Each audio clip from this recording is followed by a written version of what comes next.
திருவரம்பூர் தொகுதியுடைய வேட்பாளராக 3வது முறையாக மக்களை நம்பியும் எங்களுடைய கூட்டணி பலத்தை நம்பியும் இன்றைக்கு நான் களத்தில் இறங்கியிருக்கின்றேன். இன்றைக்கு HAPப்பிலிருந்து தொடர்ந்து இன்றைக்கு நாவல்பட்டு ஊராட்சி முழுவதுமாக மாலை சூத்தாப்பார் பகுதியை சார்ந்திருக்கின்ற பகுதிகள் என்று தொடர்ந்து ஒவ்வொரு நாளும் ஒவ்வொரு பகுதியாக அதற்கென்று தனியாக ஒரு திட்டமிடல் செய்து இன்றைக்கு அந்த பணியை செய்து கொண்டிருக்கிறோம். அது இன்றைக்கு காலை ஆரம்பித்து மக்களை பார்க்கும்போது அந்த மக்கள் முகத்தில் பார்க்கக்கூடிய அந்த முகமலர்ச்சியையும் ஒவ்வொரு எங்களுடைய கூட்டணி கட்சியை சார்ந்திருக்கின்ற தலைவர்களும் தோழர்களும் தொண்டர்களும் காலையே வந்து தொடர்ந்து இப்போ வெயில் அடிக்குதுன்னு சொன்னாலும் இடைவிடாமல் இந்த 20 நாட்களும் தமிழ்நாடு அணியா டெல்லி அணியா எது வெல்லப் போகிறது என்கின்ற அந்த உறுதியோடு இன்றைக்கு அனைவரும் இந்த களத்தில் நின்று கொண்டிருக்கின்றார்கள். தொடர்ந்து நம்முடைய தமிழ்நாடு என்று வரும்பொழுது எப்பொழுதுமே தமிழ்நாடு அணி தான் வெற்றி பெற்றிருக்கின்றது.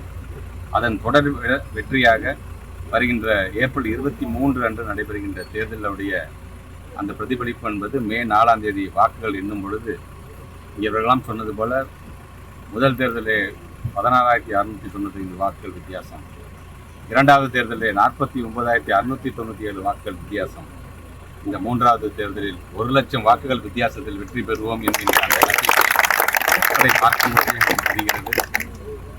நிறைய திட்டங்கள் செய்திருக்கின்றோம். குறிப்பாக இன்றைக்கி நவல்பட்டு ஊராட்சி மட்டும் எடுத்துக்கிட்டோம்னா அந்த ஊராட்சியை சார்ந்திருக்கின்ற பகுதியை மட்டும் பார்த்தீங்கன்னா கிட்டத்தட்ட 17 கோடி ரூபாய் வரைக்கும் இன்றைக்கி பல்வேறு திட்டங்கள் நாம் கொண்டு வந்திருக்கோம். அதனால தான் தனியாகவே ஒரு புத்தகமே போட்டு ஒவ்வொரு ஊராட்சி அளவில், ஒவ்வொரு பேரூராட்சி அளவில், மாநகராட்சி அளவில் நாங்கள் என்னென்ன செய்திருக்கிறோம் என்கிற திட்டம் போட்டு அதற்கான அந்த புத்தகத்தை எங்களுடைய பிஎல்ஏக்கு ஒவ்வொருவருக்கும் இன்றைக்கி நாங்கள் வழங்கியிருக்கின்றோம்.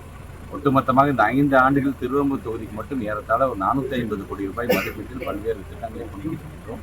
ஏறத்தாழ 18,000க்கும் மேற்பட்டிருக்கின்றவர்களுக்கு பட்டாக்களை நாங்கள் வழங்கியிருக்கின்றோம். ஆங்காங்கே ஒவ்வொரு பதிக்கும் என்னென்ன தேவை என்பதை அறிந்து பார்த்து இன்றைக்கு அதை செய்திருக்கிறோம் என்று சொல்லும்போது இது ஒரு தனிப்பட்ட அன்பில் மகிழ்ச்சிக்குரிய அவங்களோட சாதனையாக நான் பார்க்கவில்லை.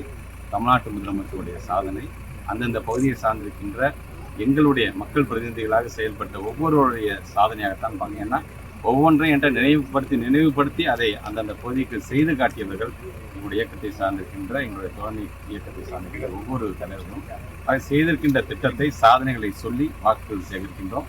அது ஒரு வெற்றிகரமான ஒரு தொடர்ச்சியை இன்றைக்கு எங்களுடைய திருவரம்பூர் தெற்கு ஒன்றியத்திலிருந்து நாங்கள் தொடங்கியிருக்கின்றோம்.